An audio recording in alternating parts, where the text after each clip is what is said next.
Dear viewer, welcome back once again to my YouTube channel SMDN tutorial study কিংবা job related updated ইনফরমেশনের জন্য আমাদের চ্যানেলটিকে subscribe করে রেখে দিন এবং নোটিফিকেশন এনাবেল করে রেখে দেবেন। আমরা দেখে নিচ্ছিলাম DelEd এর পার্ট 1 এর স্কুল ইন্টার্নশিপের ব্যাপারগুলো। তো স্কুল ইন্টার্নশিপে আজকে আমরা দেখে নেব পার্ট 1 এর স্কুল ইন্টার্নশিপে স্কুল বেস অ্যাক্টিভিটি এর interaction with student inside and outside the ক্লাসরুমের ফরম্যাট এবং সেগুলো কিভাবে ফিল আপ করতে হবে।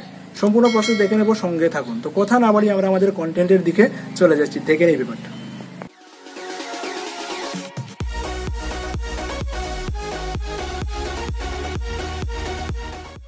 স্যার স্টুডেন্টস ইনসাইড ক্লাসরুম এর ফরম্যাট আমরা দেখে নিচ্ছি। প্রথমে ব্ল্যাঙ্ক ফরম্যাট দেখব, তারপর আমরা ফরম্যাট দেখে নেব। স্টুডেন্ট নাম্বার লিখতে হবে প্রথমে, তারপর হচ্ছে গিয়ে যে জিনিসগুলো লিখতে হবে দেখুন যে name of the school, name of the student, class, roll number, interaction in the classroom.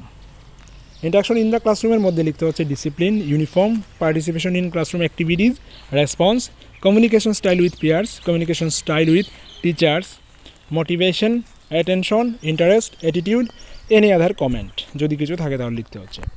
তারপর হচ্ছে ইন্টারাকশন আউটসাইড ক্লাসরুম, ক্লাসরুমের বাইরে থাকে অবজার্ভ করতে হবে এবং তার সাথে ইন্টারাক্ট করতে হবে।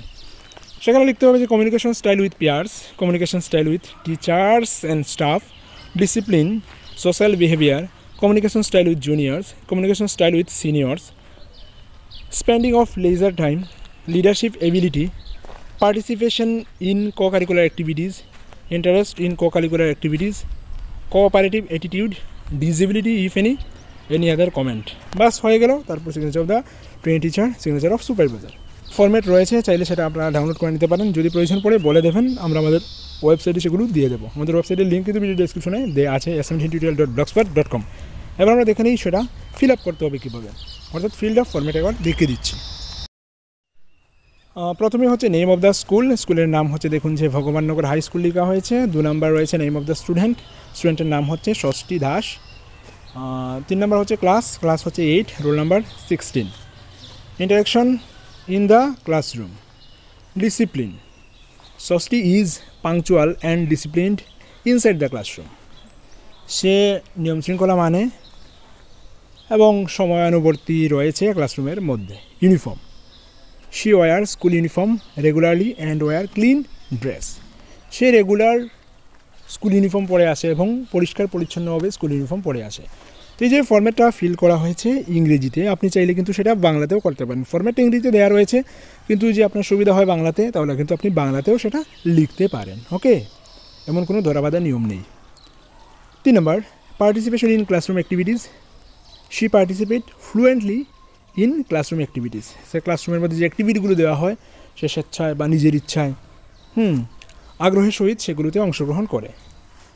তারপর যেটা দেওয়া হয়েছে response, she responds in various query of peers and teachers, তার সহপাঠীদের এবং শিক্ষকদের বিভিন্ন প্রশ্নের উত্তর সে দেয়, সে রেসপন্স করে, সাড়া দেয়, এই ব্যাপারটা। তারপর হচ্ছে কমিউনিকেশন স্টাইল উইথ পিয়ার্স, সহপাঠীদের সঙ্গে তার ব্যবহার, communication style, she is friendly with her peers, সে সহপাঠীদের সঙ্গে খুবই ফ্রেন্ডলি, বন্ধুত্বপূর্ণ সম্পর্ক বজায় রাখে। তারপর হচ্ছে communication style with teachers, she is aware about showing respect to her teachers, সে তার শিক্ষকদের সম্মান জানানোর ব্যাপারে অবগত রয়েছে, শিক্ষকদের সম্মান প্রদর্শন করে। তারপর হচ্ছে motivation, Shashthi motivates her peers and slow learners, Shashthi তার সহপাঠীদের এবং যারা স্লো লার্নার রয়েছে তাদেরকে মোটিভেট করে, ওকে, উৎসাহ জাগায়।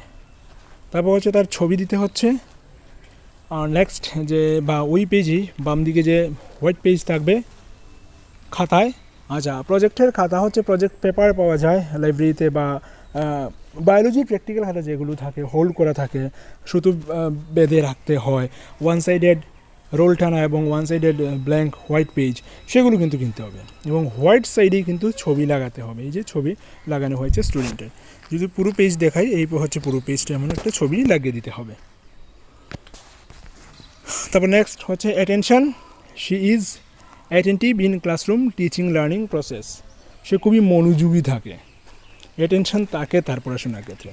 Interest, she is interested in learning new things, নতুন জিনিস শেখার ক্ষেত্রে সে খুবই আগ্রহী। অ্যাটিটিউড, আর attitude towards learning is good, পড়াশোনার ব্যাপারে তার মনোভাব ভালো। তারপর হচ্ছে any other comment, Sosti is good in classroom environment. She is helpful to peers and attentive in learning. পড়াশোনার ক্ষেত্রে আগ্রহী এবং সহপাঠীদের সঙ্গে সাহায্যপূর্ণ ব্যবহার করে। ষষ্ঠী ওভারঅল গুড। তারপর হচ্ছে আউটসাইড দ্য ক্লাসরুম। আউটসাইড ক্লাসরুমে তাকে অবজার্ভ করতে হবে, তার সাথে কথা বলতে হবে, করে দেখতে হবে আউটসাইড ক্লাসরুমে তার বিহেভিয়ার কেমন। প্রথম হচ্ছে কমিউনিকেশন স্টাইল উইথ পিয়ার্স, তো সেটা হচ্ছে she is helpful, behave politely with peers. সে হেল্পফুল এবং খুব নম্র ব্যবহার করে পিয়ার্সদের সঙ্গে আউটসাইড ক্লাসরুমে। তারপর হচ্ছে communication style with teachers and staffs. Shashthi is obedient, she follows every command to teachers and other staff of school. সে খুবই অনুগত ছাত্রী এবং শিক্ষক শিক্ষিকা বা অন্যান্য স্টাফেদের কথা সে পালন করে। তারপর হচ্ছে discipline, she is disciplined in outside the classroom. সে ক্লাসরুমে যে ডিসিপ্লিন ছিল আউটসাইড ক্লাসরুমেও সে কিন্তু একই রকমভাবে discipline. Social behaviour, she behave politely with others. অন্যান্যদের সঙ্গে সে খুব নম্র ব্যবহার করে। সামাজিক ব্যবহার, সে খুবই নম্রতার সাথে মানুষের সঙ্গে ব্যবহার করে। তারপর হচ্ছে কমিউনিকেশন স্টাইল উইথ জুনিয়র্স। ছোটদের সঙ্গে কীরকম ব্যবহার। She is helpful and motivate juniors to do good things. ছোটদের সঙ্গে খুবই সাহায্যপূর্ণ মনোভাব প্রদর্শন করে, অর্থাৎ সাহায্য করে ওদের এবং ভালো কিছু করার জন্য সবসময় উৎসাহ জাগায়। তারপর হচ্ছে communication style with seniors. She is obedient with seniors. বড়দের কাছে সে অনুগত, ওদের কথা মানে, ওদের আদেশ মতো চলাফেরা করে সেইগুলো। তারপর হচ্ছে স্পেন্ডিং অফ লেজার টাইম। অবসরের সময় কীভাবে কাটায়। In the leisure time she plays various indoor games. সে বিভিন্ন ইনডোর গেম খেলে সময় কাটায় অবসরের সময়টা। তারপর হচ্ছে leadership ability. She have the leadership ability, she can lead peer group. তার লিডারশিপ এবিলিটি রয়েছে, সে তার সহপাঠীদের গ্রুপটাকে লিড করতে পারে, সেই ক্ষমতা রয়েছে ওর। তারপর হচ্ছে participation in co curricular activities. She voluntarily participate in various co curricular activities. সে স্বেচ্ছায় বিভিন্ন সহপাঠক্রমিক কার্যক্রমে অংশগ্রহণ করে। তারপর হচ্ছে interest in co curricular activities. She is interested in various co curricular activities. সে খুব কো কারিকুলার অ্যাক্টিভিটিসে কিন্তু সে ইন্টারেস্টেড রয়েছে। তারপর হচ্ছে cooperative attitude. Shashthi is cooperative. সাহায্যপূর্ণ মনোভাব রয়েছে কিনা, হ্যাঁ সে সাহায্যপূর্ণ মনোভাব রয়েছে। Disability, no she have no disability, তার কোনো অক্ষমতা নেই। Any other comments. Shashthi Das is overall a good student inside and outside the school environment. সে ক্লাসরুমের ভেতরেও যে হবে, ক্লাসরুমের বাইরেও একই রকমভাবে সে ভালো, ওভারঅল সে ভালো। তারপর হচ্ছে signature of trainee teacher, signature of supervisor. Bus complete হয়ে গেল। তো নেক্সটে কিন্তু আমরা অন্য টপিক নিয়ে অবশ্যই আলোচনা করবো। ডিএলএডের পার্ট 1-এর স্কুল ইন্টার্নশিপে যে বিষয়গুলো রয়েছে একে একে সবগুলো আমরা আলোচনা করছি। আগের বিষয়গুলো আপনারা নিশ্চয়ই দেখে নিয়েছেন, যেমন school profile, student profile, diary কীভাবে লিখতে হবে সেগুলো, এবং পরবর্তী যেগুলো বাকি রয়েছে আমি প্রথম ভিডিওতে বলে দিয়েছিলাম কী কী নিয়ে লিখতে হবে, সবগুলো বিষয় কিন্তু আমরা আলোচনা করব। তো আজকের মতো এখানেই বিদায় নিচ্ছি, ভালো থাকবেন, ধন্যবাদ সবাইকে। আপনি যদি আমাদের চ্যানেলে নতুন হয়ে থাকেন, এখনও সাবস্ক্রাইব করেননি, তাহলে SMDN টিউটোরিয়াল ইউটিউব চ্যানেলটাকে সাবস্ক্রাইব করে নোটিফিকেশন এনেবল করে রেখে দিন এবং প্রতিটা ভিডিও ডেসক্রিপশন চেক করবেন, কারণ সেখানে ইনফরমেশন দেওয়া থাকে।